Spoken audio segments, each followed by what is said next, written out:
That right there told me everything I needed to know about this movie. The sheep detectives knows exactly what it is. The question is whether that's enough. So here's the pitch. Hugh Jackman plays George Hardy, a shepherd in rural England who lives in a little mobile home in a field, completely isolated from society, utterly content. Every single night, he reads murder mystery novels aloud to his flock of sheep, assuming they don't understand a word. They understand every word. And when George turns up dead, poisoned, his very well read sheep decide they're going to solve the murder because they've been training for this their entire lives. The voice cast alone reads like someone won a raffle at the SAG Awards. Julia Louis-Dreyfus as Lily, the sharp and chipper lead sheep. Bryan Cranston as the gruff Sebastian. Patrick Stewart as the wise elder Sir Richfield. Chris O'Dowd as Mopple, the one sheep with a photographic memory. Brett Goldstein voicing not one but two belligerent rams.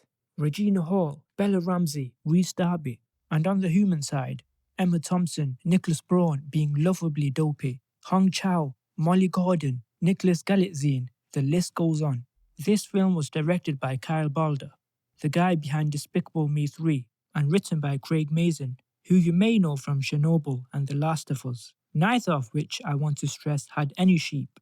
Before I get into whether this works, I need to describe what makes this film genuinely unusual, because there's a strange idea at the centre of it that I haven't seen in any other movie. These sheep understand everything. They've read, well listened to, enough Agatha Christie to know the five suspects, the red herring, the twist. But they've built their entire existence around selective forgetting. If something is unpleasant, traumatic, or uncomfortable, the flock simply erases it. In their world, no sheep ever dies. They just turn into clouds. That's the beautiful lie they tell themselves. And you can look at any fluffy sky and find confirmation. So when George, the man who gave them language, stories, and love, is found dead with a shovel in his chest, it doesn't just break their world, it breaks their entire operating system. This is a children's movie about grief, willful ignorance, and what it means to face reality when you've spent your whole life avoiding it. Written by the guy who made us watch Chernobyl melt down. Of course it is. Let's talk numbers. Currently 97% on Rotten Tomatoes from critics, 69 on Metacritic, which means reviewers broadly liked it but nobody's calling it a masterpiece. And honestly, that split tells you everything. The enthusiastic end of the spectrum loved this thing. The New York Times said humour, mystery, goofiness, and sentimentality are all balanced beautifully. Slate called it endlessly charming and pleasingly clever, as well as surprisingly moving. The Hollywood Reporter praised Hugh Jackman's charisma so specifically, it said you completely understood why a flock of sheep would want to avenge him. And then there's the other camp.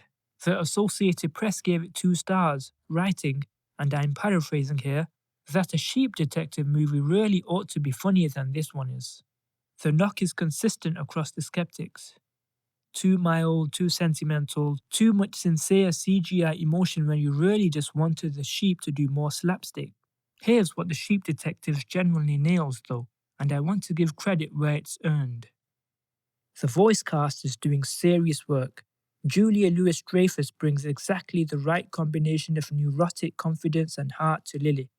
She's essentially Elaine Benes if Elaine Benes were a sheep who'd memorized every Hercule Poirot novel.